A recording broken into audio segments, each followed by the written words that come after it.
for coming tonight. It is our Guilford Atticus First Selectman debate. My name is Steve Mazzacane. I know many of you have seen my name on websites before. This is what I look like. The purpose of this, I was happy to see when we first put this article out, we asked for the public to send submissions. We had over 90 emails come in with questions for this debate. So that's really great to see the participation.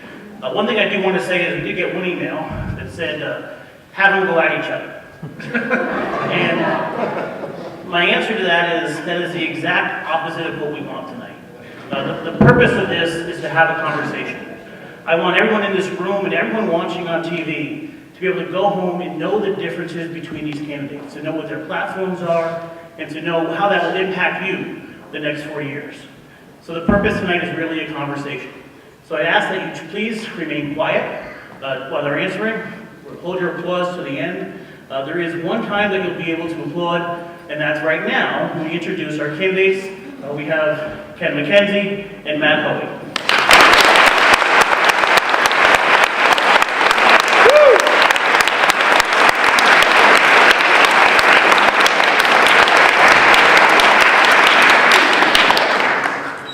Gentlemen, we do not do introductory speeches. You'll both get 3 minutes at the end to give a final speech.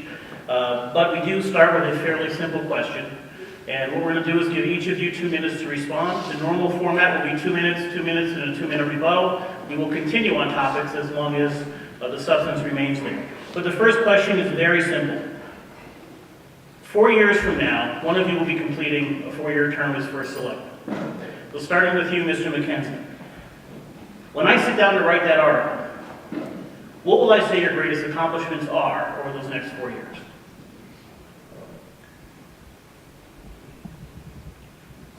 Guilford's a great town.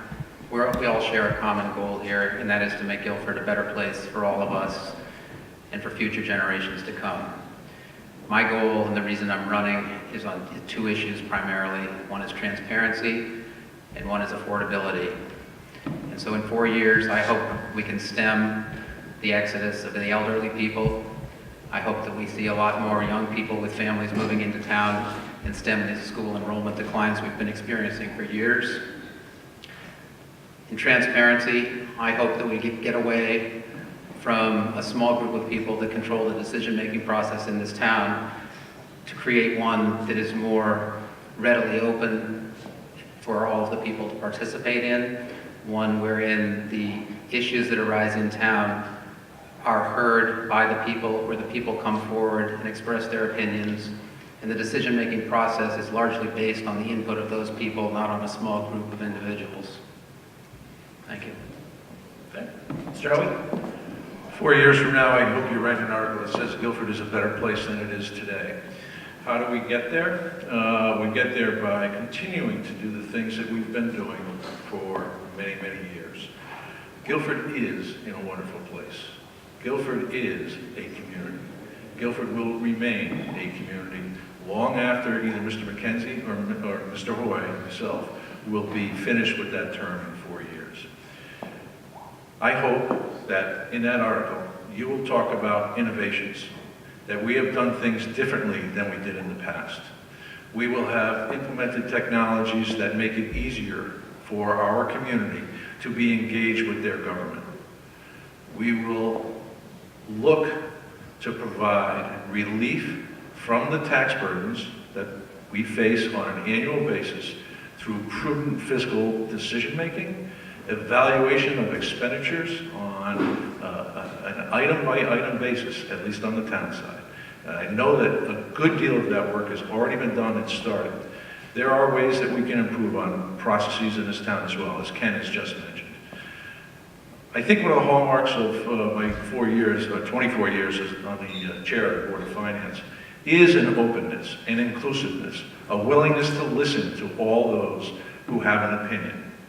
Whether or not that opinion agrees with mine or any other member of the Board of Finance, we have given voice to those who want to be heard. We have solicited their input.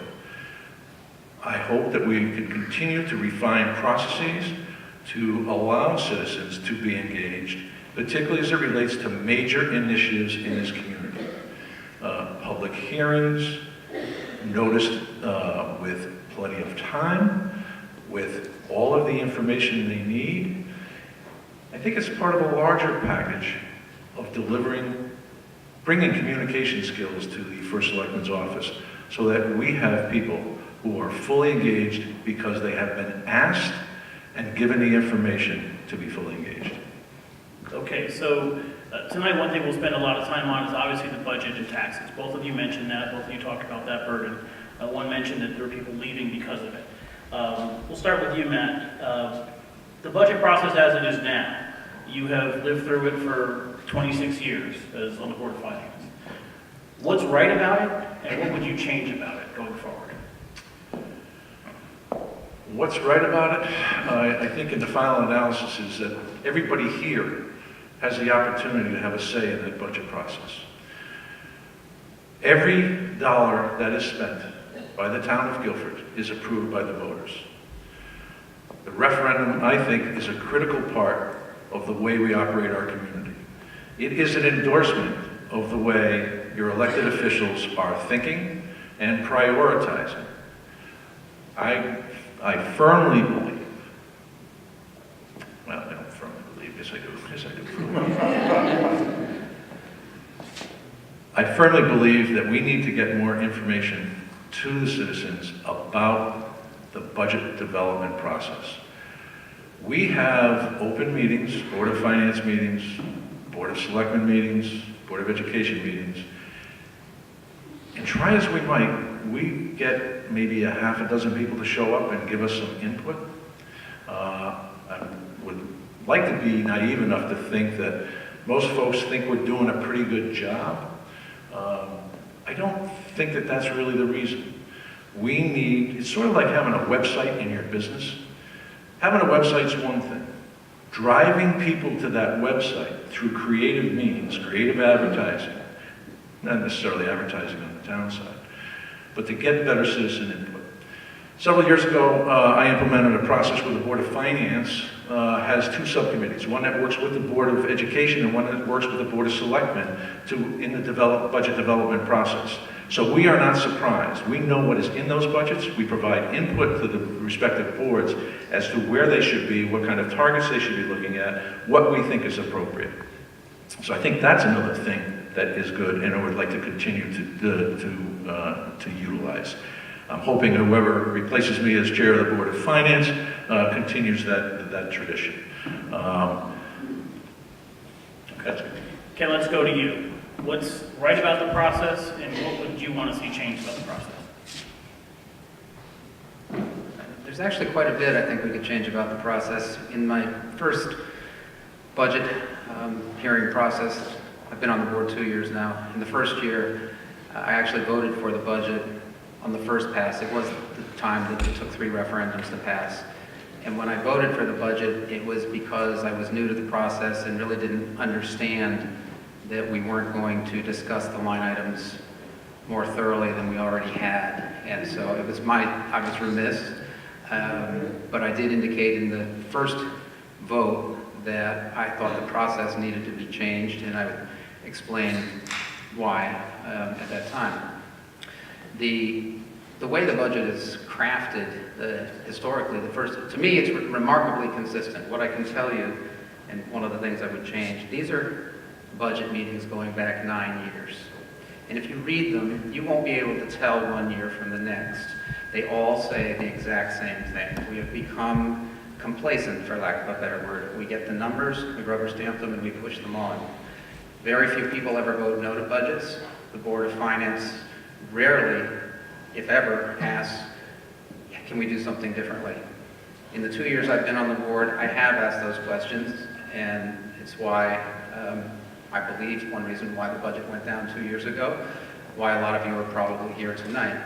The budget process that takes place now, the First Selectman has meetings with the department heads, is given a wish list, which asks for $25 million in things. And the First Selectman cuts $20 million out of that budget and tells everybody that $20 million has already been taken out of the budget. This is prior to going before the budget hearing process that's official that we all get to sit in on. and it would be nice if more people did sit in on it. Then we sit down for 2 days, and we have meetings with each of the department heads, and they go through their wish list of items, and we ask questions, but we never really talk about, in the 2 years I've done it, with the exception of myself, nobody has suggested an alternate strategy. We never talk about alternate solutions. We never talk about cost-benefit of lines. We never talk about with capital projects, whether or not we can get a better deal on the trucks. While I mentioned capital projects, very few people are actually aware of the 5-year capital plan, which I think needs to be extended to a greater time period than 5 years because it needs to account for physical plant in town. And we have to start budgeting for additions or deletions of the physical plant in town. So when we talk about capital, for example, we've got 25+ million of capital projects coming in the next 5 years. That's on top of what we've already spent for our goods and services in town. And to put that in perspective, that's $5 million a year, and that's minimum. It's actually higher than that. But that's $5 million a year, which is 5% of our budget each year. And that doesn't include the salaries. You know, some of these things, we've got something budgeted in 2020, $1.5 million for a new parking garage for fire trucks. We need to let the public know about these items earlier so that they're not surprised. When I look through these budgets, let me just read a couple. Well, Ken, hold on a second. I want to give Matt a chance to respond to some of these, because you mentioned a bunch of things already. Well, there was a lot more in the process that I think could have changed. Do you have a response so far, Matt? I do. I think, Ken, in all due respect, I think using terms like rubber stamp and wish list is doing a complete disservice to the actual process and the individuals who are involved. I, for one, don't think I have ever rubber stamped anything. I also don't believe you're the only person that has asked questions at any of those hearings. I look out in the audience and I see a couple of Board of Selectmen members and some Board of Finance members who have asked questions, and they've been asking them for quite a number of years. They may not be the same questions you ask, but they are questions that are asked to get to the root of the necessity of the spending that is being asked for. In terms, and I'll leave it at that. All right. Now, he did mention, Matt, some of the long-term planning with regards to purchase in 2020. Are there steps that can be taken to let the public know more about what the long-term plan is? Oh, there certainly is. I don't know for a fact whether or not the 5-year capital plan is actually on our website, but that was clearly one of the items we're going to most likely talk about tonight is how, as part of the civic engagement, how do we get more information out to people? Clearly, the 5-year capital plan is a document that should be available on the website. Short of sending out a copy of it to everybody in town, which is probably unaffordable and ill-advised, but it's a part of making that information available. And that is that 5-year capital plan is a rolling 5-year capital plan. And one of the difficulties with municipal budgeting is the fact that we have to budget on a year-by-year basis. We do not do what the state does and make a capital budget or an operating budget or a capital budget beyond 1 year. So Ken, you mentioned specifically alternative strategies. Let me just finish one second, please. In almost every single one of these budgets, Matt, I'm sorry, but you say, this is a well-crafted budget. Every time, this is a well-crafted budget. Back in March 8th, 2011, Mr. Mazza stated, this is a budget with a long-term strategy.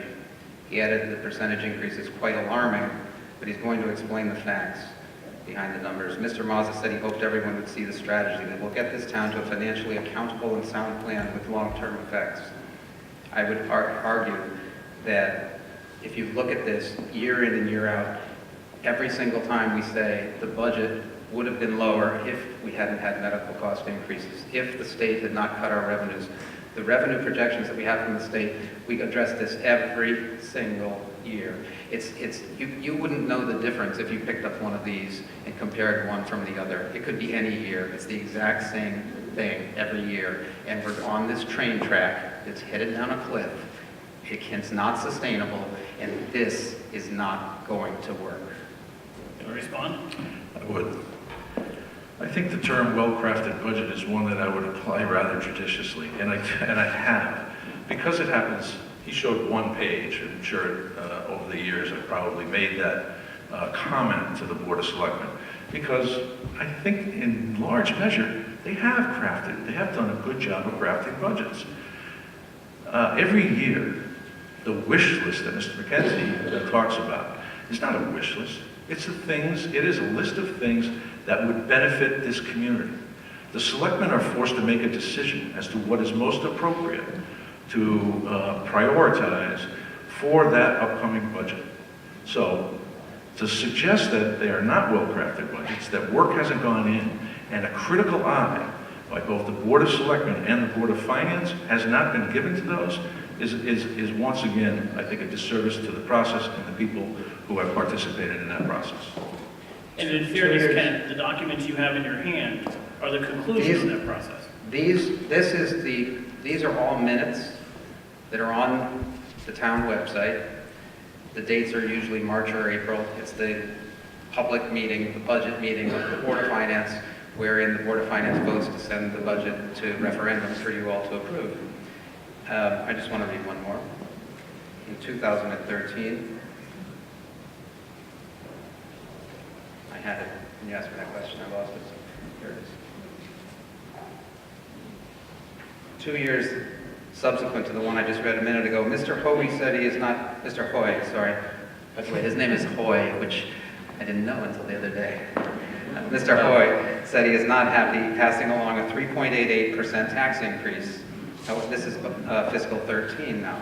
However, these are difficult times, not only for individuals, but for the town as well, because the cost to provide services continue to escalate. Mr. Hoy said he took the luxury of seeing what it would take to get it down to a 3% increase. So I don't really view it as a luxury. I view it as an obligation in our role is to do what we can to reduce our spending and taxes so that people can afford to stay here. Okay, so we clearly see that Mr. Hoy Either way is fine. Has been doing this for 26 years. He knows that process. He's happy and endorses that process. You have a problem with that process, clearly.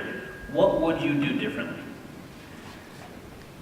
I would encourage what I've suggested before. Our Board of Finance is very reactive in nature rather than proactive. I think the Board of Finance could be one that wields tremendous power in the town, and it really does.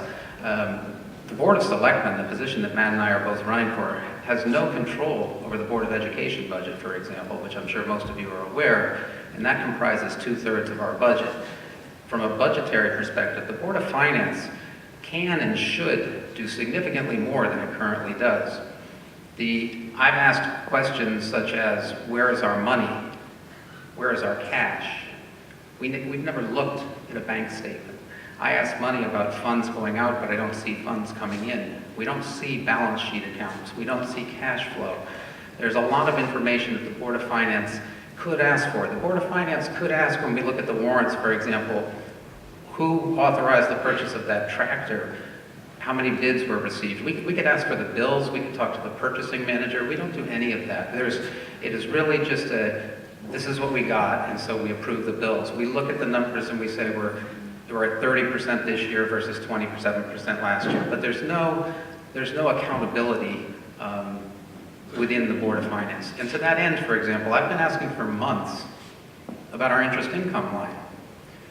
We budgeted $25,000 in interest income last year, and this year we budgeted $40,000 in interest income. We take in $90 million in tax receipts every year. We should have about $22.5 million in the bank at any given time, in addition to what we have in our special funds, which is about $10 million, so that's $32 million.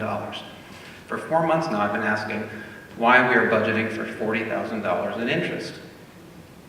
I finally was emailed a bank statement yesterday because I got tired of waiting, so I called and I got the bank statement. And if you look at our average daily balance, it doesn't tell you the interest, but we had roughly $10 million in one bank account. Last month it paid us 20 basis points. If you annualize that, that works out to about $18,000 a year in interest on this money that we have sitting in this bank account. Interest rates on the short end are well over 1%. We should be getting $100,000 on that money. That's $82,000 that we're just letting sit there because nobody's doing their job. It's unacceptable. We've got, like I say, that's 10 million. We have over $30 million in cash. I was accused in the debate the other day of having plucked all the low-hanging fruit out of the budget. I can assure you that our finance director is now making calls and trying to reallocate our cash investments so that we get a higher interest rate on our cash. With 30 some odd million dollars, we should get at least $300,000 a year in interest income, not the $40,000 we're budgeted for. So I would argue that I just found us $260,000 in low-hanging fruit. I would also argue that the chairman of the Board of Finance should have been asking these questions for the past 26 years. If you look at these notes... We have to let Matt respond to that. Do you have a response, Matt? I do. Ken needs to take a look at the charter. The charter clearly defines responsibilities for cash management and the management of the town's assets to the treasurer/finance director. The Board of Finance has a relatively narrow, very narrow, by charter and by state statute, role in those activities. We could get into the weeds about how much interest we should be earning on our cash deposits, but the municipalities are a little bit interesting. We start off with a lot of money in July and August. It gets drawn down to a very low number, and then when we issue tax bills again in January, we get the coffers filled up again. I'm sure Ken has some spreadsheets in terms of how he would see that return coming over time. But $300,000 on in interest is something I'm not sure you could get to with the investment vehicles that municipalities are typically using. Most of our money is invested in the state investment fund, STIF. Very, very low risk. Some of you may remember years ago the derivative scandal in California, where aggressive finance directors and maybe aggressive boards of finance took significant risks with their community's assets, and they lost most of them. So very prudent and conservative investment strategies traditionally rule the day in municipal finance. And we're talking quite a bit about the Board of Finance, but both of you are running for First Selectman. I'd like to add one point, please. Okay, but please get to what I you will would do make as it First quick. Selectman. I will. I don't want to finish this interest thing, first of all. Go ahead, quickly. We had $15 million sitting in a local bank account. It is not insured, contrary to what you just said. We do have money in a STIF account. This money is not insured. Some of it is, but not all of it. We take in $90 million in tax receipts twice a year, so we take in $45 million, as Mr. Hoy said, twice a year. And our payout is relatively straight. So after 3 months, half that money is gone, which means our average balance, as I said before, is roughly $22.5 million at any given time during the year. And that's how the interest, $30 million at 1% will get you $300,000. The Guilford Savings Bank is offering 1.5% right now on, I think it's 18-month CDs. No, I don't think we should invest in 18-month CDs because we need the money. But they also will give you 1% on just about anything. So we could move from bank A to bank B and pick up a lot of that money. And I certainly asked for substance, but we're really getting into the weeds of finances there. But I do want to answer this question. As First Selectman, what would you do differently? Well, we could, as Matt alluded to, we could look to the treasurer and the finance department. What's In the the budget specific process, question? in the budget process, as First Selectman, what would you do differently to change the process? Well, the First Selectman, again, the First Selectman is not a dictator, as some of the people have used in articles. This is a collaborative process. It is one that is, the Board of Selectmen works as a team to change the situation and change the way we do things.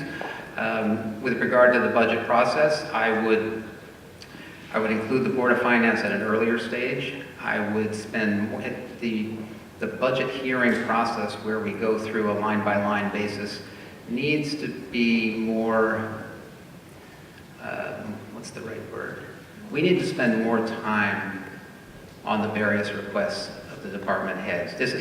You're sort of getting into a question I'm sure you're going to ask later, which is how we're going to cut specific items. But during the budget process, we need to have a much more, to some extent it's thorough, but again, we're not doing it effectively. I believe that I've demonstrated a number of areas, identified a number of areas where I think we can cut costs without cutting services. I will continue to do that in the Board of Selectmen seat. And I would work with the Board of Finance and try to have the Board of Finance become a much more proactive body and one that does, to some extent, oversee what the other departments are doing by scrutinizing the expenditures much more closely than we currently do. One other thing, we are paying a lot of money for this Long Hill Road project, and for the past 4 months, we keep writing checks for $200,000, and we're told that we're being reimbursed. But we've never been given any proof that we've been reimbursed. And why is that important? Well, 3 years ago, the Marina Commission spent $2.8 million on dredging the channel in the harbor, and we're going to need to do some more dredging soon. The town's responsibility was $728,000. We got a grant from the state, and we ended up paying $350-ish, is my recollection, I might be off. The state, long story short, we are still owed $280,000 from the government that we have not collected, and this is from a dredging project 3 years ago. The state of Connecticut is not in financially stable conditions, so I'm a little leery about paying out a lot of money to an entity that could very well decide they're not going to pay us back. There's a lot there, Matt. If you want to respond to the first portion of it on the First Selectman's job. I want to go to the comment that Ken just made, that he once again talked about making cuts, finding savings, and he hasn't identified a single item. I think the voters are entitled to know where you make in order to keep at least one contention that you had made, that you could keep taxes at a 0% increase. Where would you find the $1.5 to $2 million that would be required to meet that kind of commitment? And mind you, that it's got to come from the town side budget, because I believe the Board of Education does not, I'm pretty sure the Board of Education doesn't fall under the purview of the Board of Selectmen. So I think the community needs to know. You keep talking about savings, you keep talking about cutting, you keep talking about 0% tax increases or no tax increases. The voters need, I think, need to know exactly where those cuts are coming from. So we'll ask for specifics in a second. Just to be clear, the Board of Finance does control the total amount going to the Board of Education, just not the line items within the budget. Correct. So there is some cuts that have happened at that stage. And I'd like to comment on that as well, if I may. Go ahead. There are a number of, there have been bills, and there are a lot of people that would like to see towns be able to scrutinize the Board of Ed budget on the non-essential education items, specifically administrative costs. There are other costs in there as well that aren't directly related to student education. I would be fully in favor of a budgetary process wherein municipalities had the ability to control non-essential educational items in the Board of Ed budget. But that would likely take a state statute to change that. Do I get a chance to comment on Yeah, that? go ahead. It is in the, there is a bill, 5157, I believe is the number that's up in Hartford. Could be wrong on that, but that, I believe that's the number that was up there. Matt, go ahead. The statute exists for a reason. The statute exists so that there aren't overzealous politicians in the selectman or mayor's office who think they know more about running a Board of Education than the Board of Education itself does. I'd love to tell the story. My father was on the Board of Education in Old Saybrook many, many years ago.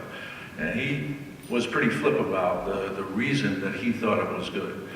Old Saybrook was a very conservative town. They didn't want to spend any money on anything back in those days. And the Board of Finance and the Board of Selectmen was very conservative. That school district suffered year after year after year.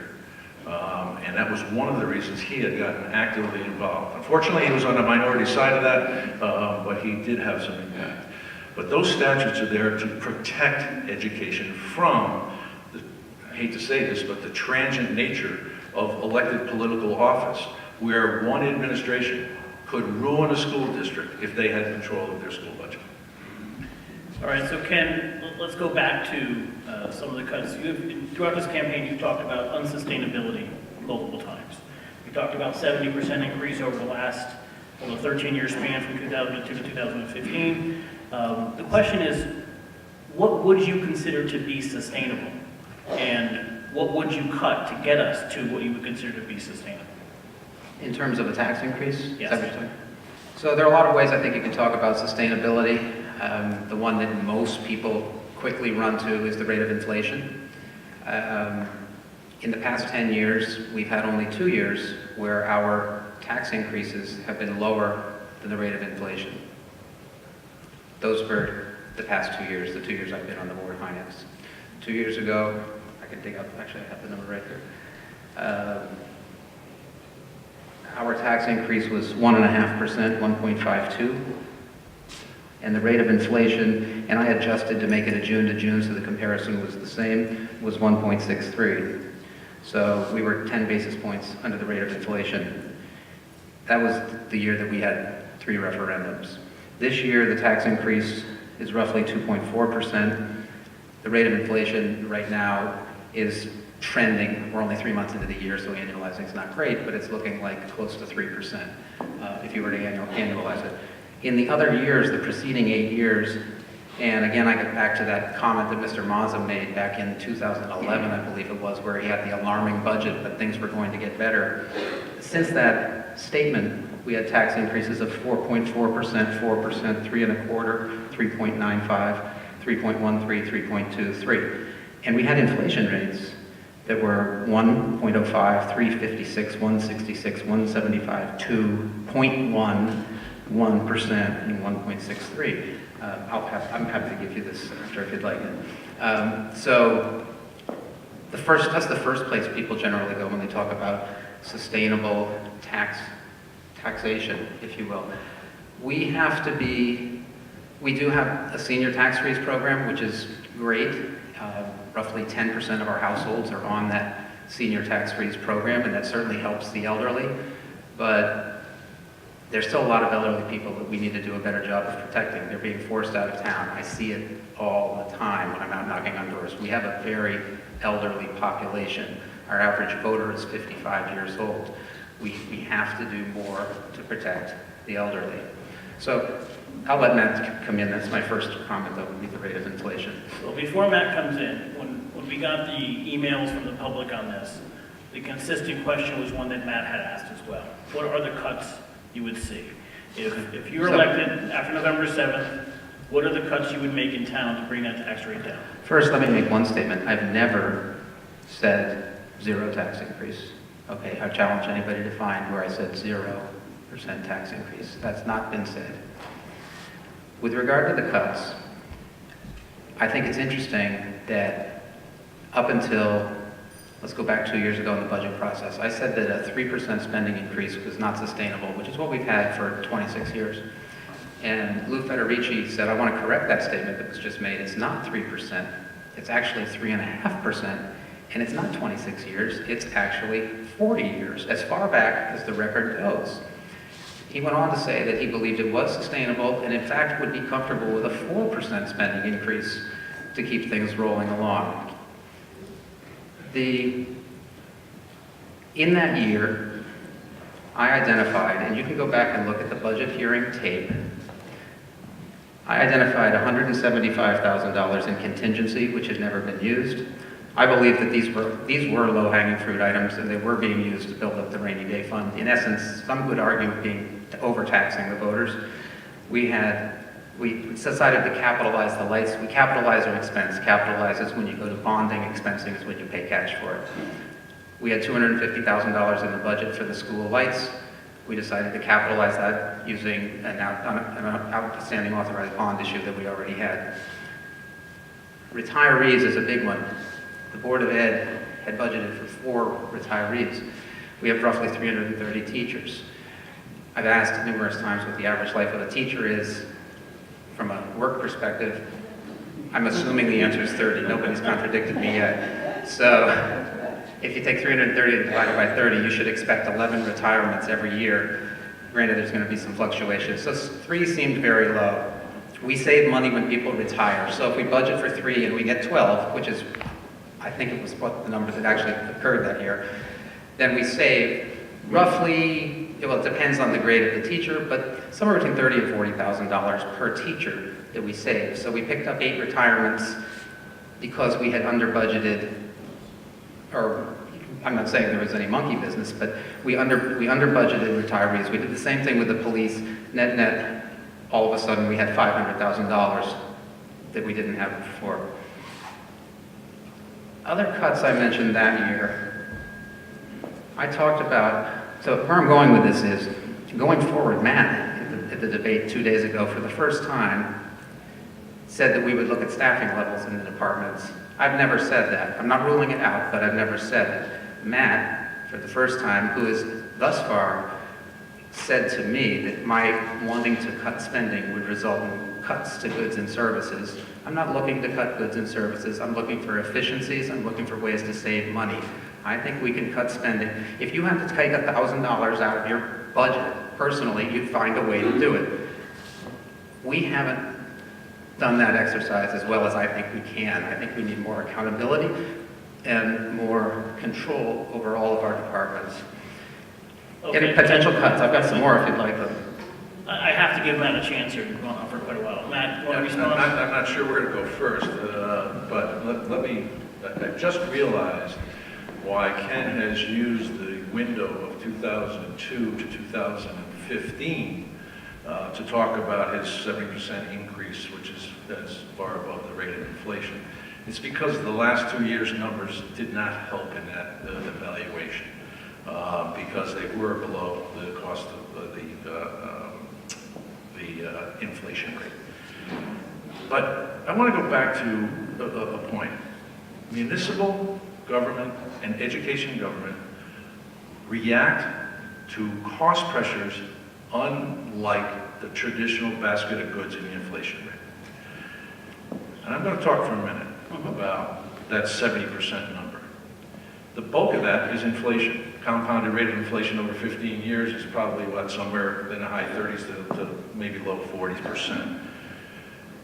During that window of time, we also lost approximately $4 million in anticipated funding from the state of Connecticut in ECS grant money, based on the allocation we had, which at one point was almost 12% of our education budget.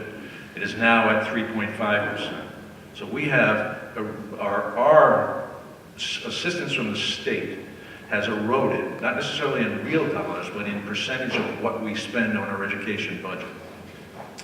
During that time, some of the pressures that you don't see in inflationary numbers would be, we brought on a full-time fire department. We've had significant infrastructure investments. Emergency services complex, the fire and police headquarters. Oh, that's right. We have a brand new high school, which I think is the envy of most folks in the state. We have done maintenance, required maintenance to the other schools in town.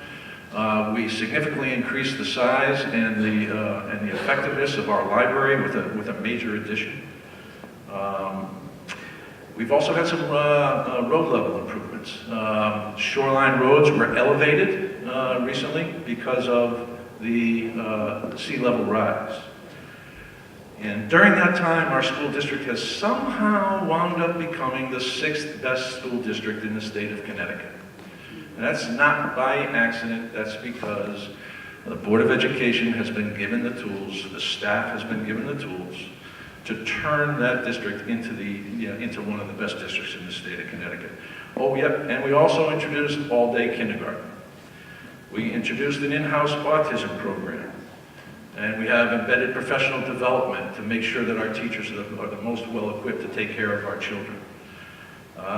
Smaller class sizes than we had back in 2002. We also made some significant investments in open space to protect the character and nature of this community. The East River Preserve, the Broomstick Ledges. One other thing, and I'll make a comparison, Sean, don't take any offense at this, but unlike what's gone on at the state for the last 50 years, Guilford funds its pensions on an annualized basis at the actuarial recommended levels. As chair of the Board of Finance, I've worked closely with the First Selectman, not only the current First Selectman, but the previous First Selectman, to ensure that our employees and their retirement benefits are protected. And we're protecting taxpayers from having to do a bailout because we thought it was easier to pass along a lower tax increase than it was to appropriately fund our pensions. I think what I'm getting to is we've made a lot of big investments over the last 15 to 20 years, and I'm not sure I see those same big ticket items in the future. So those pressures that have created a higher than rate of inflation spending increases will disappear in large measure. So I guess the question I would have for Ken, even though you're the moderator, is would you give up all of these things to keep the budget increase or the tax increases in line with the rate of inflation? And if not all of them, which ones would you not have done? Well, I appreciate the suggestion. I'm going to ask that question a little bit differently. Certainly, spending is a large part of the taxes. However, that's only one part. Revenue that comes in, and also financial decisions that are made. For example, the last 2 years, one of the significant parts of the tax increase was a decision to bond the school 20 years instead of 30 years. That increased taxes short term. So part of this becomes a question of taxes versus the quality of life people have here in Guilford. So how do you make that balance? Every resident has to decide, are the taxes worth the quality of life they're given here? Ken, how do you balance that? Cuts that you're talking about, cutting back on spending that you're talking about, but also some of the benefits of living in Guilford. The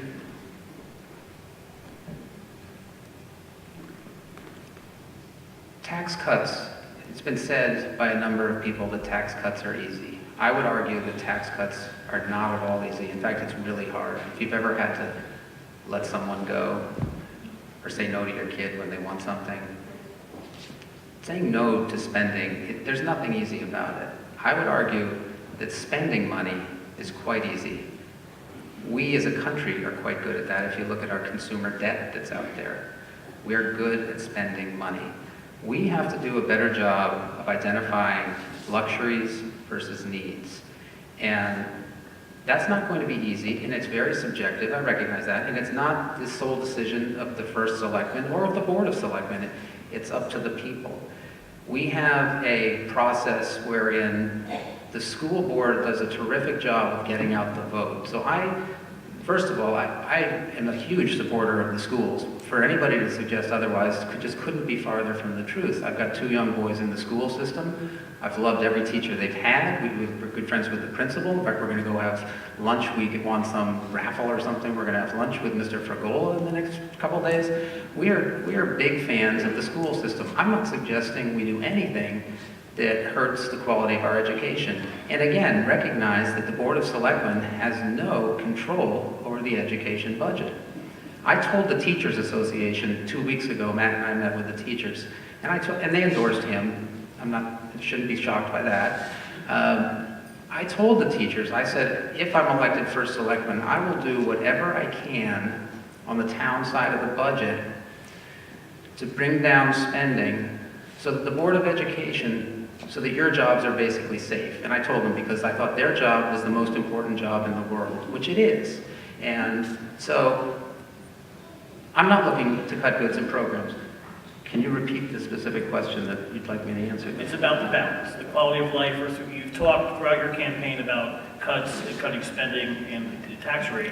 How do you balance that with the quality of life in Guilford? So we do have a tremendous capital base. As Matt said, we've embarked on an aggressive spending pattern. Unfortunately, if you look at our capital budget going forward, there's still more of it. To put it in perspective, luxury versus needs, we recently spent money to irrigate the Cox soccer field, the upper soccer field. I grew up here in Guilford. I've been here since '65. I played soccer on the upper Cox soccer field. And my kids aren't playing soccer now, but they've played soccer. I've coached soccer. And we spent $150,000, I believe was the number. I know that's what we put in the bond to get irrigation to that upper field so that it could be used more actively in the summertime. The problem with that is that the field is primarily used by a private organization, many of whose kids do not reside in Guilford. I've spoken with our Parks and Recs director, Rick Maynard, about our fee structure. And I do think that our fee structure for use of that field is much too low. So we, the taxpayers, subsidized a private enterprise and put water up there. To me, that was, I would have said no. To me, that's a luxury versus a need. And again, it's not going to all of Guilford, and you're asking a population that is quite elderly to fund it. So there's just one example. Matt? Before I go back to the question at hand, which was the quality of life, just have a couple of comments to Ken's remarks. Ken's view of needs may be very different than the balance of the community's view of needs.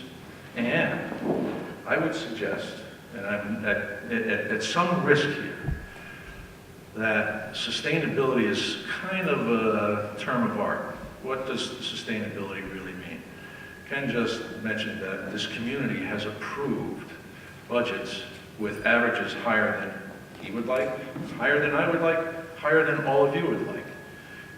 And recognizing that there are many people in this community who will struggle with any tax increase. As a Board of Finance chair, I have always remembered that, and I have always weighed my decisions against how it was going to affect everybody in this community. Unfortunately, you can't budget for the 10% at the lowest end of the spectrum, as you would not budget for 10% at the high end of the economic spectrum. You have to govern and determine your spending priorities based on the vast majority of people in this community. Quality of life, I think, is usually determined by several factors. One, the spirit of the community that you live in. This is a wonderful community.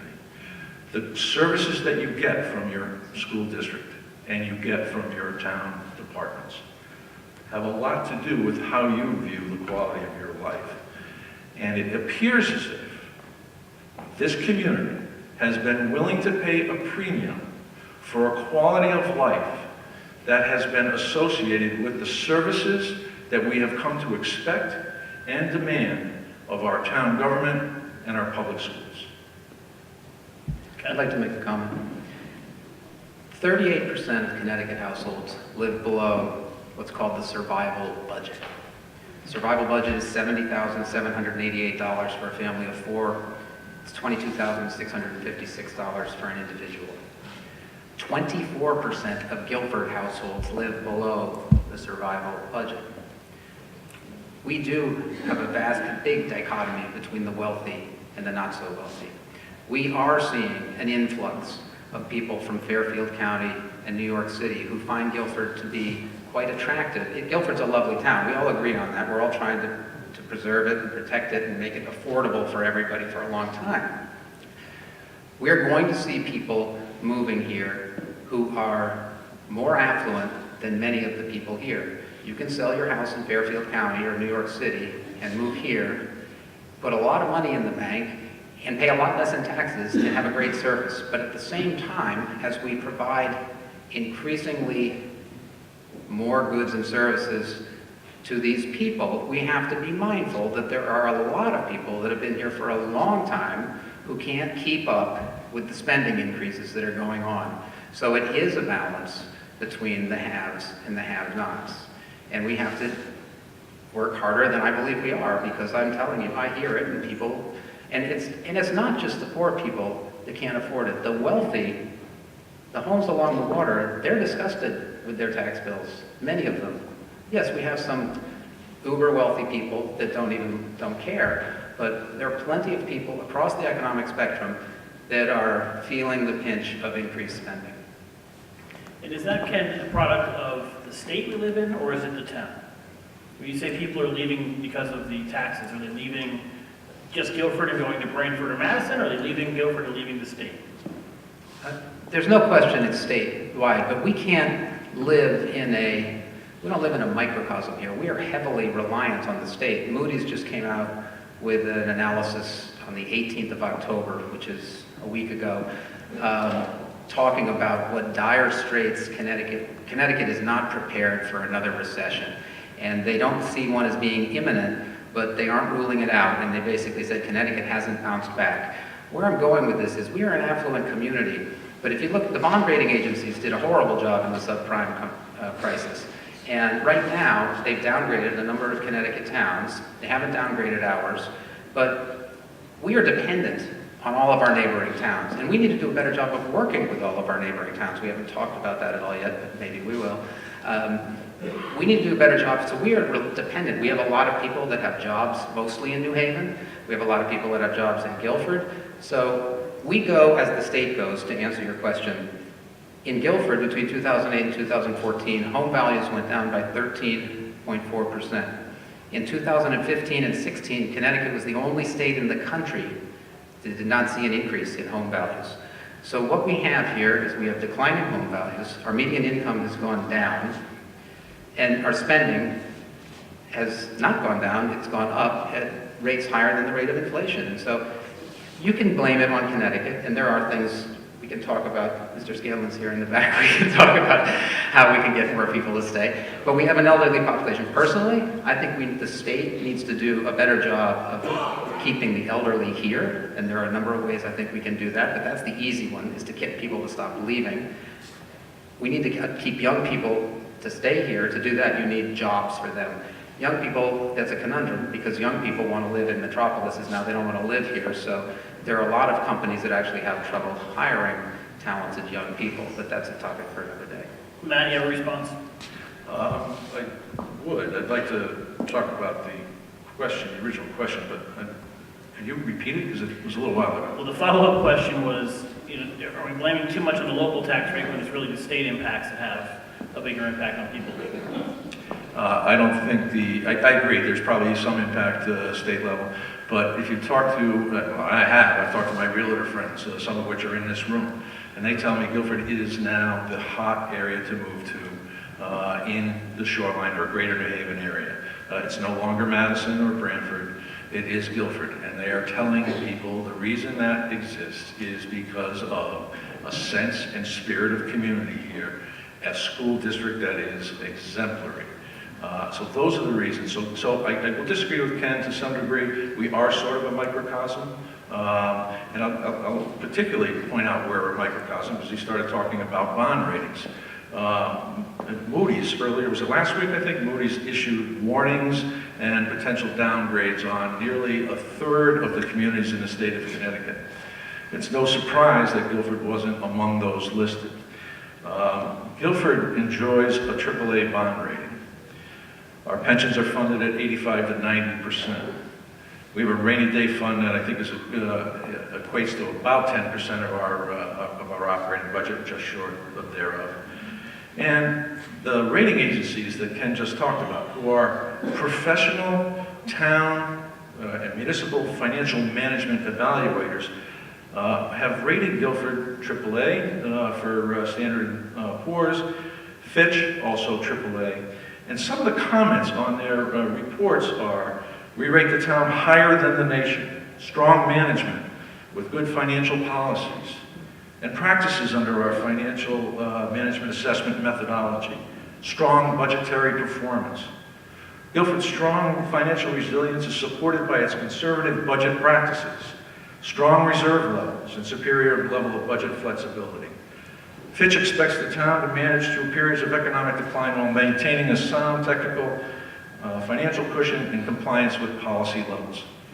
These are professionals who are tasked with evaluating the financial health of communities.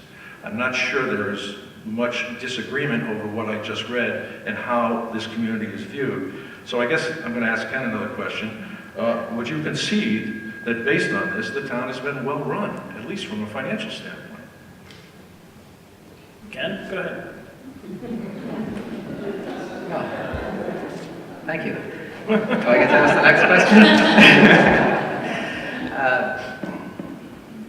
I think everybody's worked really hard. I think we can do a better job. You mentioned something interesting, Steve, a minute ago, talking about the term of the bond that we used for the high school. We did use 20-year bonds.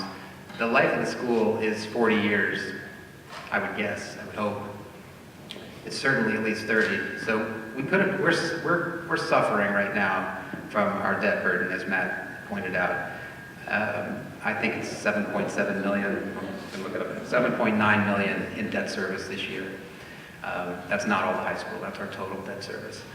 Had we extended it out to 30 years, yes, we would have paid a lot more interest over the incremental 10 years, there's no doubt about it, but it would have reduced our annual payments by quite a bit.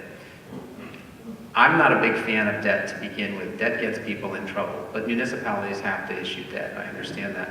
But the argument for extending from 20 to 30 is that families that come here in 20 years aren't going to be bearing the cost of that school. So you're putting a disproportionate amount of cost on the residents of the town up front. So we are basically subsidizing the people that get to use the school in 20 years after it's all paid off. So there are pros and cons of it, but it's just something to be cognizant of. This is actually a good indicator of the way you look at things financially. So if you had a choice to go to, by the way, it was about $22 million in savings, going from 30 million to 20. That's correct. 30 years to 20 years. Oh, I don't know what they're called, the incremental expense, yes. So would you go to the 30 years? I would look into it. I don't think we can do it. Rates have backed up quite a bit. Let's talk about AA, AAA a minute. Can I answer that question? You were about to ask me that question, right? Would you go to 30 years? No, and I was part of the group of people who made the decision to go to 20 years because we had projected costs when we went to referendum, and we had projected using a 30-year schedule. We got favorable market conditions and market rates. It's all about timing in the market, as Ken will tell you, based on his professional experience. You got 2.2%, we planned on 4%. Right. So, and we had been very forthcoming during the process where we introduced building a new high school. We were conservative in our estimates. We used 4%, which was relatively close to what the rates were at the time. And we're fully disclosed that we're using a 30-year amortization schedule. When the numbers came back, there were several of us that made the decision, and I think prudently, to save the town the additional 22 million in interest. And I'm not sure I get Ken's point about trying to burden future generations with costs because our kids aren't going to be part of that school system. That doesn't work for me because everybody pays for our kids while they're going through school, and then we pay for everybody else's kids who come behind them. Today it costs about $15,000 a year to educate a child. 15 times what, 13 years? Well, I'm trying to use easy numbers for math. 15,000 times 13 years is about $195,000. One child. Congratulations if you own a home that is going to wind up with paying that amount in taxes over the 13 years your child is in school, okay? If you have 2 children, now it's $400,000. The next generation, the previous generation, always pays for the current generation. That is a societal compact, and that's one that I'm not willing to break, and I'm not willing to push additional burden onto future generations.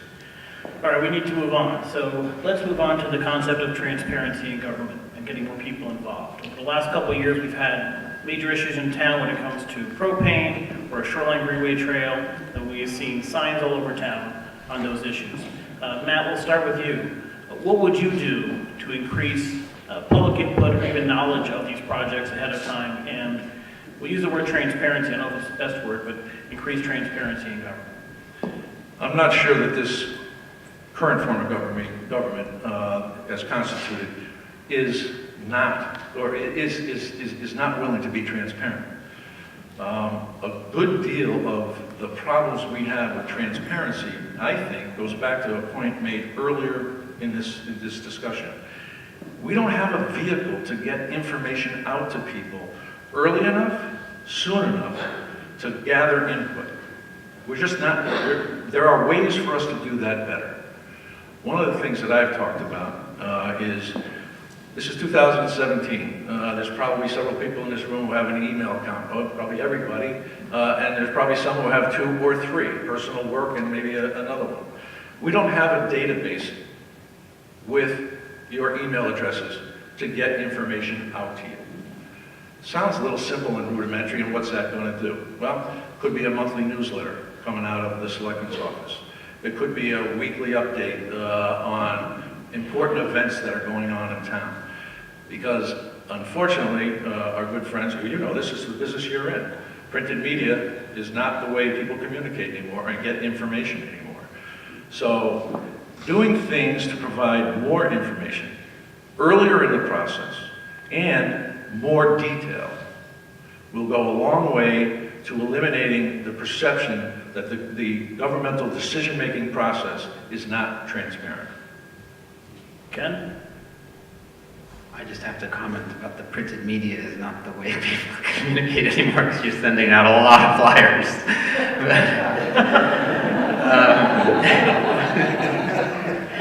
Touche. How to increase transparency. For one, the timing of the Board of Selectmen meetings is at 8:30 on Monday morning. Okay? Nobody can go to a meeting at 8:30 on Monday morning. People have kids that just have the weekend. People have jobs. You're not asking people to come to a meeting if you schedule it for 8:30 in the morning on Monday morning. So that's an easy one to change.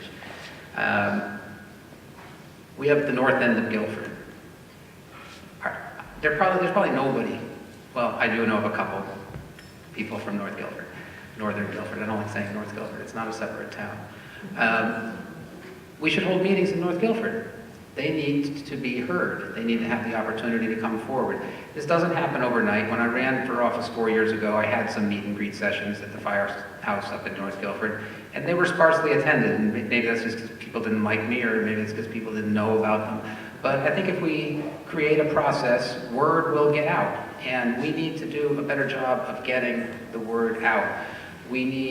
I've said for years now, 4 years ago when I ran, and I continue to say it now, the unaffiliated independent voting bloc is our largest group of registered voters, with 59-ish hundred, followed by Democrats with 55 and Republicans with just under 3,500. We don't have any unaffiliated voters. We need to get rid of this partisanship. Okay, we're all here for the same reason. We all love the Guilford schools. We all love the shoreline. We all love the library. We all love the parks. We all love the Westwoods. We're all trying to accomplish the same thing. What I want to do is make it so that people can afford to stay here and people can afford to move here. I'm not saying cut programs and cut services. So we need to get more people involved in the process. I noticed, and maybe I missed it, but until recently on the town website, it said that if you wanted to get on a board or commission, you should talk to your RTC or DTC people. I searched all over the website for the past 2 days and I can't find it, so somebody I think has taken it down. That's a good thing, because we need to have, but having said that, there isn't any indication of how you can get involved. But if I get elected, people are welcome to come. The First Selectman has a lot of control, and one of the most important roles of the First Selectman, in my opinion, is to help get people involved in the process, get more people, particularly unaffiliated voters, to come forward and become active and get on these boards and commissions, not because of the Democratic Party or the Republican Party, but because they have time, they're skilled, and they want to help the town. We've got dozens and dozens of boards. The boards are what keeps this town vibrant. All the activities that go on in town, from the library to the shellfish to all these arts festivals we've had, these are all volunteer events. The town, without our volunteers, we would be nowhere. So we need to get more people involved in the process. It's not a political process. It's a process to make Guilford a better place. And there are some people on both sides of the aisle that have politicized it, and it needs to stop. May I like to respond? Yes, I would. Ken, I think you and I are both in agreement as we answered the question similarly on a debate on Sunday. And I'm committed to utilizing the best talent in town, regardless of their party affiliation, Democrat, Republican, unaffiliated, and in direct response to the question, I said, yes, I would. And that comes directly to the Selectmen's office. Second thing I want to just mention, It would be nice if the selectmen had all the power Ken just ascribed to that role. The fact of the matter is, the First Selectman works with a Board of Selectmen on appointments, all appointments. They have to pass the Board of Selectmen with a majority vote. And that might be a challenge for some people to get a quorum or a majority in order to do that. I want to go back for just a quick minute about transparency. Ken talked a little bit more about that. I have a technology background, and there are, I hate to say this, Joe, but there are pockets within the town government structure that could benefit from an upgrade to technology. We commissioned a study a couple of years ago with Bloom Shapiro that came back with a set of recommendations. One of which was to beef up our technology workforce, in particular, hire a town-wide technology director with the possibility of being able to consolidate the three technology fiefdoms, if you will, or pillars: Board of Education, the town, and the police department. That was actually on the drawing board 2 years ago when the budget went down.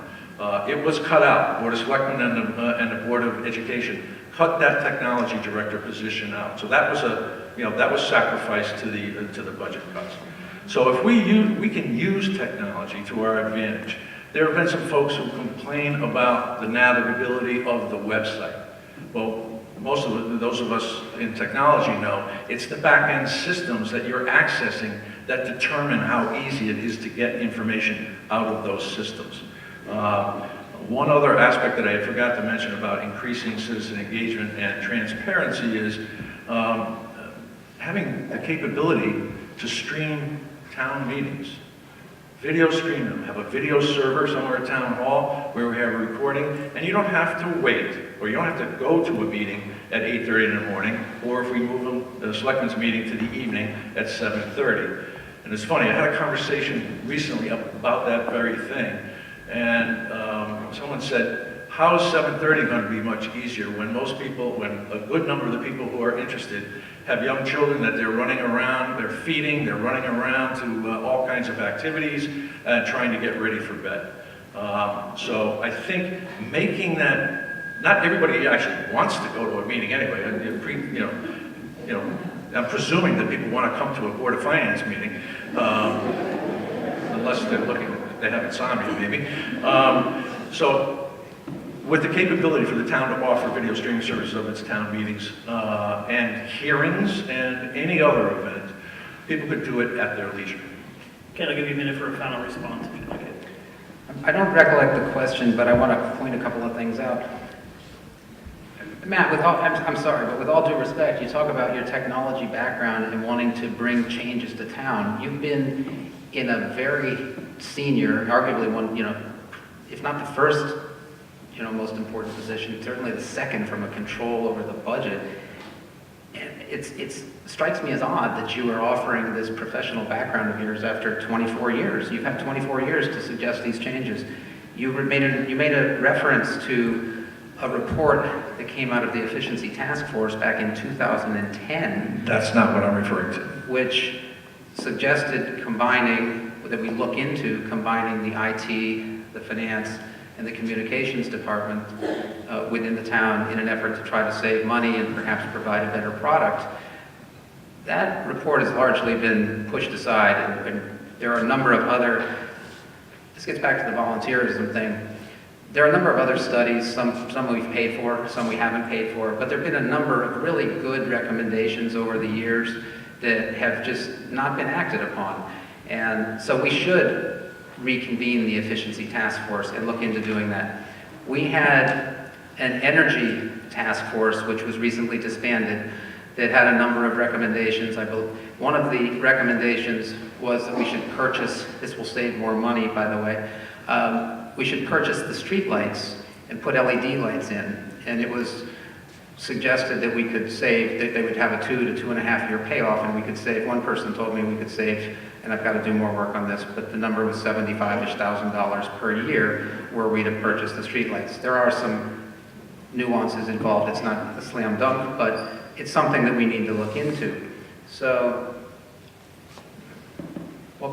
that was in rebuttal to The what question said is on about the budget. transparency, but I think you've answered as long as you need to. Do you want a final response, Matt? I do. I just want to clarify for the record, the report I was referring to was not the efficiency task force. It was a task force that I was actually a member of. I think Joe was on it. The superintendent of schools was a member of it. And that was a commission study with our auditor, Bloom Shapiro. And Ken, I agree with you. There are parts of the efficiency task force that haven't been acted on, but I don't want people to have the impression that it has been shelved and turned aside. There were 4 major areas where of focus in that task force, and I just happen to have it here. Human resources, safety, operations, and technology. And I understand, because I asked for an update on that, 7 of the 10 recommendations on the human resource side have been implemented. 3 of the 3 items on the safety action recommendations have been implemented. Some of the other items may not have been addressed yet. I think that's an opportunity for when I have the opportunity to be the first selectman.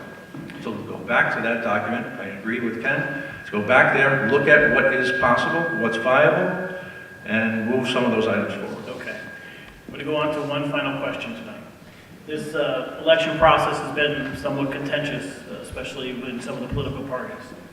In order to get things done, for either one of you to get your agenda done, you have to get things through a 5-person Board of Selectmen, the Board of Finance, and you will have to work closely with the Board of Education.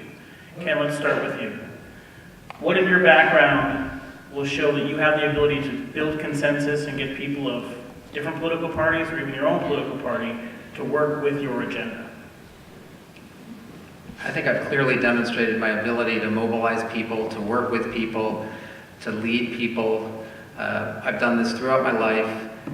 I do ask difficult questions, which has created some bitterness, which I understand amongst the people that have been doing this for a very long time. We have a great town, and we should be thankful for everything that everybody has done.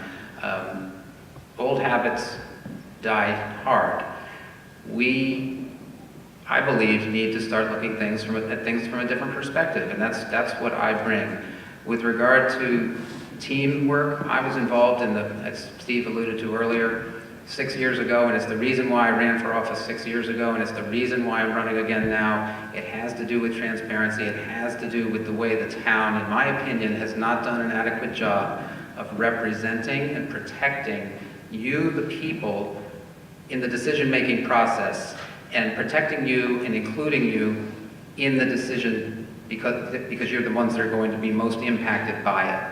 And so too often I've seen cases where town employees or town boards or town people have made decisions without getting people involved.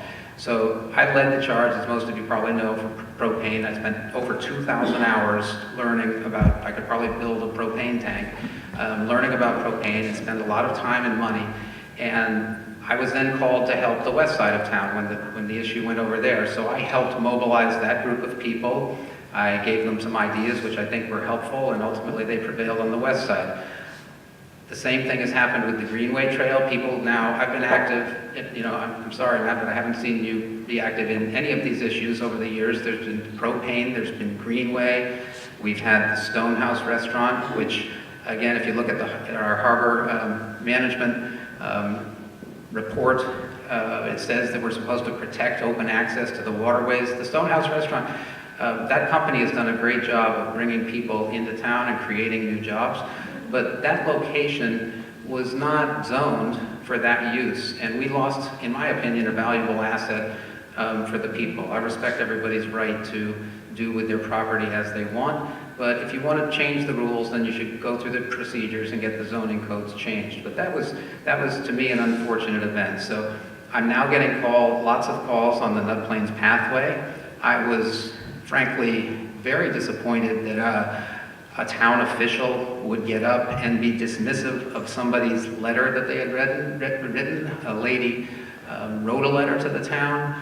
A very nice letter giving her thoughts and perhaps offering an alternate type of solution for the type of path that might be put in if it had to happen. And the letter was waved around dismissively and not read and treated, frankly, with disrespect. And town employees and town officials need to know and learn and act that they work for you, the people, us, and not vice versa. And so I was very surprised, and it's one of the reasons that's kept me pursuing this role, because I do think it's an important role, and I do care about the town, and I do care about the people. And so, to your question of leadership, I've been active, I get calls, I've been active, again, propane, Greenway. Mulberry Point is another situation that people probably don't fully understand. I was involved in the Mulberry Point process back in 2013.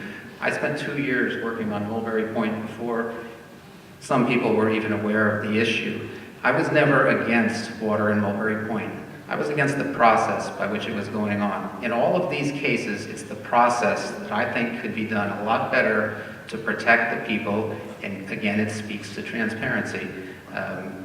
And so, to your leadership question, I clearly demonstrated in the recent primary, I was not chosen by the party insiders to be the Republican candidate. I had to go out on my own. I assembled a team of people. We created a message. We sent it to people. It seemed to resonate with people, or else I wouldn't be here right now. So I think I've demonstrated the ability to mobilize people, to work as a team player, and to listen, certainly to listen, because that's what I'm espousing, and that's what I've done for the past 6 years on all these issues. Matt? I'm going to ask you to repeat the question in a minute, but I just want to clarify for the record. I think Ken was saying I haven't shown up at a lot of the same things he's been involved in. I think my record of commitment and volunteerism to this community is pretty good. I talked a little bit about it earlier. And I have never been a single issue person. And I've not gotten involved in a lot of the controversial issues in this community out of respect for the roles, the various roles of the town governmental structure. I am a member of the Board of Finance. Words that I say at town meetings or at hearings may carry more weight. Maybe I'm over-glorifying my role. But I have always made it a point not to meddle with the other duly elected boards and appointed commissions. That is not the role of the Board of Finance, and I never wanted anyone to think I was using my role to further a personal gain. And for the record, in my household, because I was affected by the development down at the marina, in my household there were some heated conversations about what my role should be. Let's just say I didn't win most of them. And I'm a little bit curious about why you're so defensive about the water issue. Yes, I understand you were involved in it. I also understand that you were closely involved and working with someone who was dead set against it. And at least that's what I've been told by the folks in the three associations. I'm also curious as to why you didn't vote for the water referendum itself, which is not inconsistent, because I think from 2006 to 2013, you didn't vote for a single municipal election or a budget referendum, yet you were still registered to vote here in Guilford.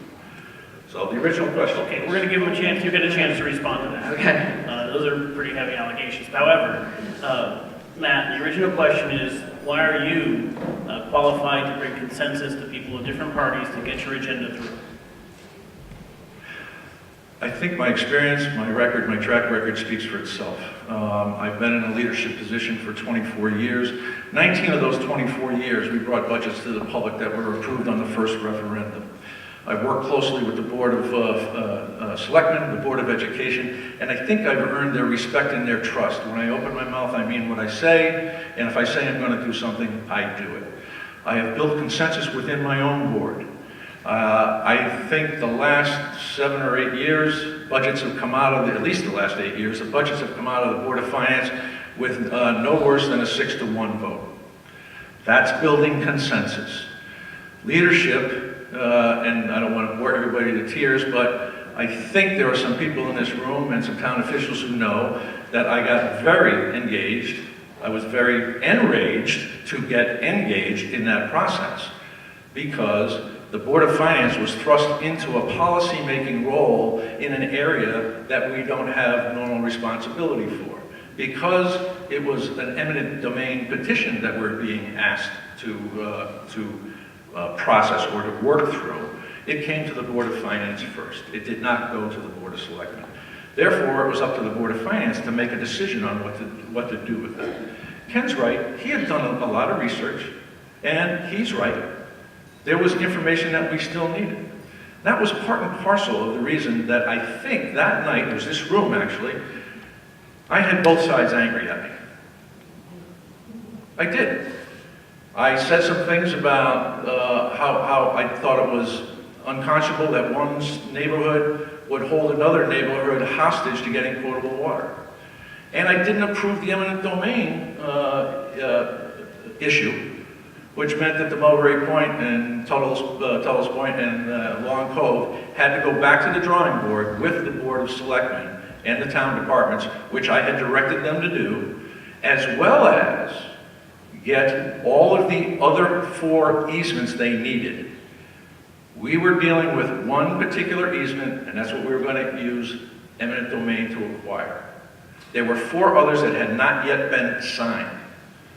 So, again, both sides weren't happy with me, but 18 months later, we had a successful referendum, and there'll be water up there within the next couple of years.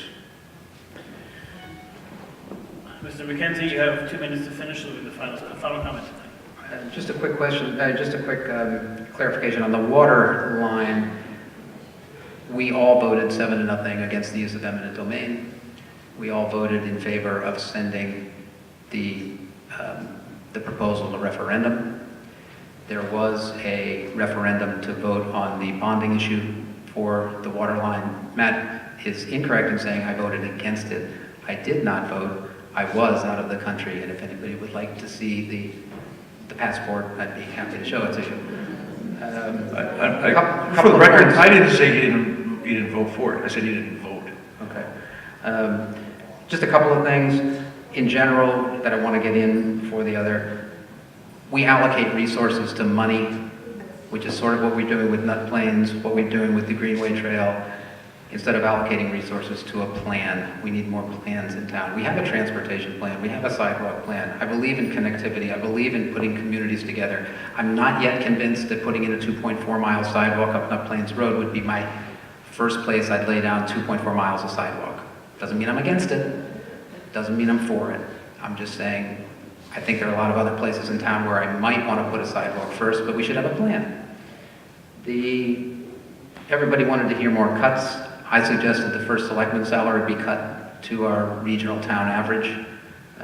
It's 112-ish now. I think the average is 95. I thought the Board of Selectmen should be cut to 0 because our other boards work for free and put in just as many hours, specifically planning and zoning and Board of Ed. Not big numbers. This Sawmill Bridge, getting back to this other thing, we take these state grants and pay money, and we're told it's a great deal because we only have to pay 10% or 20%. The state is broke. We don't, and some of these things, in my opinion, don't need to be done. This Long Hill Road widening project for $3.3 million that we have to pay 10% on, that's $330,000. I believe that thing, I've been arguing against that thing right from the get-go 4 years ago. There was an article in the paper a few days ago talking about the Sawmill River Bridge needing to be replaced for $1.75 million, I believe is the number, and I think we're on the hook for 20% of that one. That's $350,000. It was deemed to be a bridge in need of repair, but let's find out how badly, and it didn't give any specifics, how badly in need of repair is it? And I know we have other bridges in town too. Is that one the worst one? But there are lots of questions that the public deserves the answer to before we spend $350,000. We never talked about the SAFER grant in public safety. Well, If anybody wants it's to, 8:30. there are a lot of things that there's so many things we haven't talked about where I think we can do a much better job of communicating with the public and letting the public know how the spending decisions are being made. Well, for the record, you both have websites. Yep. You both can post your thoughts on all of these issues. Unfortunately, an hour and a half, we can't get to everything in town. However, I want to say thank you to both of you for running for office. It's no small task to do so. Thank you to your families for letting that happen. And before we started the debate, we had a coin flip to see who would go first to give a final speech. So Ken McKenzie, I'd like to give you 3 minutes to give a final speech to the audience. We're all one big team. I'm running, as I said before, for the same reasons I ran 4 years ago. I ran as an independent and unaffiliate. I ran because I was concerned about transparency, which has become the new buzzword. We've talked a lot about it tonight. I think I've articulated my concerns with regard to our governing process and the need to include the people in a more inclusive manner than we have, solicit input, listen to the input, respect the input, make decisions based on the input. We need to stop this partisanship with the boards and commissions. We need to get unaffiliated voters to come forward. We have a lot of unmanned seats on various boards and commissions, important ones that need to be filled. Spending, yes, it's been a big issue. It's a sad issue. It's an unfortunate issue. I told you about the numbers about people that are struggling in town. We have to do a better, we didn't talk about affordable housing. We didn't talk about the Boston Terrace and the Guilford Court and the Sachem Hollow. We have to do a better job. A significant portion of our population is struggling, and so we have to come up with creative ways.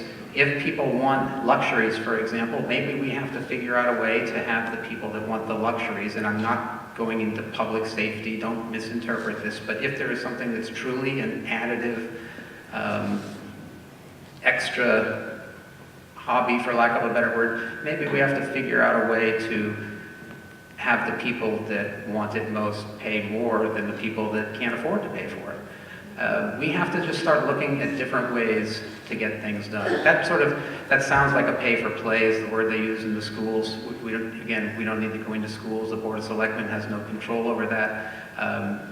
But similar to that concept, which most people tend to be against, we have to look for different methods to get things done. We have this bonding history of bonding versus paying cash. And one of the first things I heard when I got on the board was, whose turn is it to bond this year? Is it the Board of Ed's turn or is it the town's turn? And so we play this game of bouncing back and forth so that people can, so you can spread it out. I understand it, but we have to be more transparent. We have to let you all know what we're thinking 5 years down the road. And I said before about physical plan. We have to identify large capital projects that may or may not be needed in 10 or 15 or 20 years and figure out how much we think they're going to cost and what we're going to do about it. We have to work with neighboring towns. We didn't talk about regionalization at all. We have to work harder. And I'm not saying we haven't worked, but we have to do a better job of working with our neighbors to make purchasing decisions, to see if there are any synergies we can put together. There are lots of areas where I think we can do more. We haven't talked about solar. We don't have a single solar panel in town on a building. We have passive solar at the high school. In this day and age, to not have solar is mind-boggling, frankly. So there's so many things that we can do. Anyway, I look forward to working as a team. I am quite sure that we, the Board of Selectmen, will all work together with all the town boards and commissions. The team includes all of you. We're going to continue to work to make Guilford a better place for us and for all of our future generations to come. Thank you very much for coming. Connecticut is the land of steady habits. Guilford does not have to be. Thank you. Matt Owen, please. Thank you. Before I go into my fully prepared remarks, I just wanted to talk a little bit about leadership. And I'm surprised that we didn't get a question about the state budget and what's going on there. I thought that would be a significant part of the discussion, given the... It would have been until we had this more afternoon time. when we got some good information on the impacts of Guilford. But I think the story here is one about leadership. In uncharted waters this past spring, The Board of Finance, under my leadership and guidance and the support of the wonderful team on the Board of Finance, almost all of them, made a decision to estimate $1 million cut in state aid. Well, the numbers that are coming out of Hartford today, it's $182,000. And it would be $182,000 for both years, which means we have an $800,000 surplus built into our budget right now, which I propose would go to lessen tax burdens on some capital projects. So we wouldn't bond capital projects. But it's about staking out a position, working with our state legislators to understand what the real impacts were and what was most likely to happen. We didn't put our head in the sand like a lot of communities did and say, oh, there's not going to be any cuts. And we didn't do what Mr. McKenzie suggested, which was to make significantly greater cuts. I think he said it was unfortunate that we are not prepared for looming cuts in state aid. He said that I was in favor of a budget that reflected significantly lower state aid assumptions. Such a budget would have meant higher taxes, which I believe voters would have turned down, thereby forcing needed spending cuts, not identified.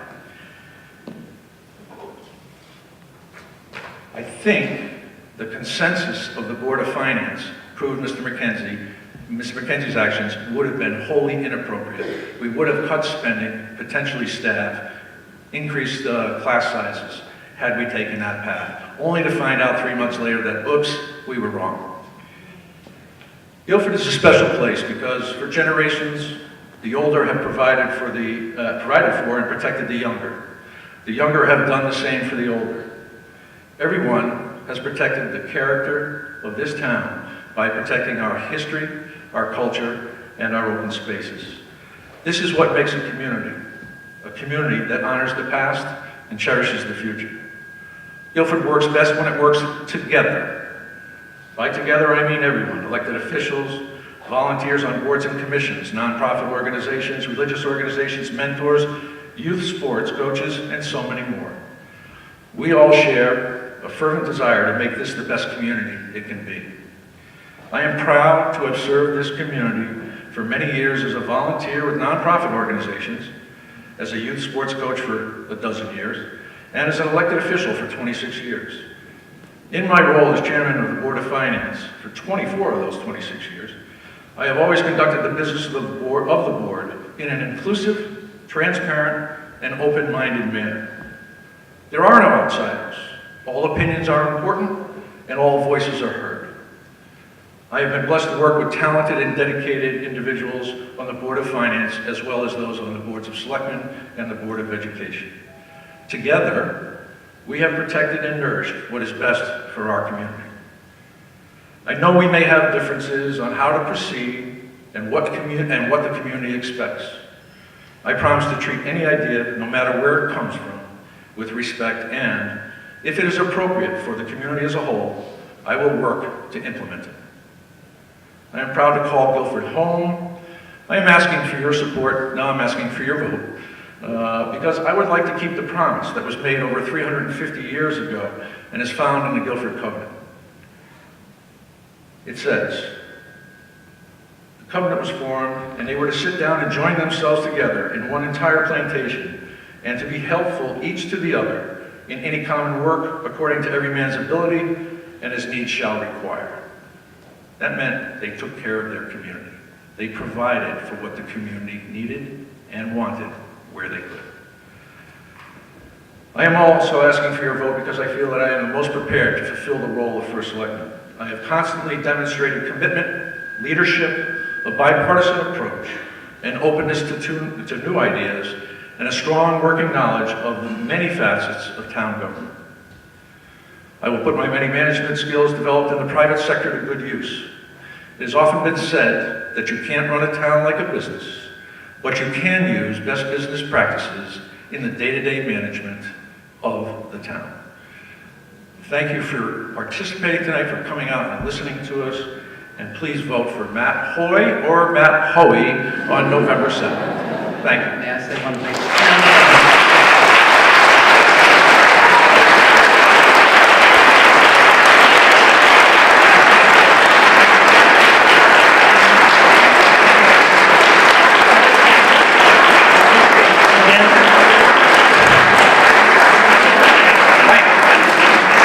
both of you, thank you very much. Thank you for running. Thank you Steve, thank you for very civil debate. Thank you. Thank you, To the Steve. audience, thank you. Remember to vote November 7th. Good night.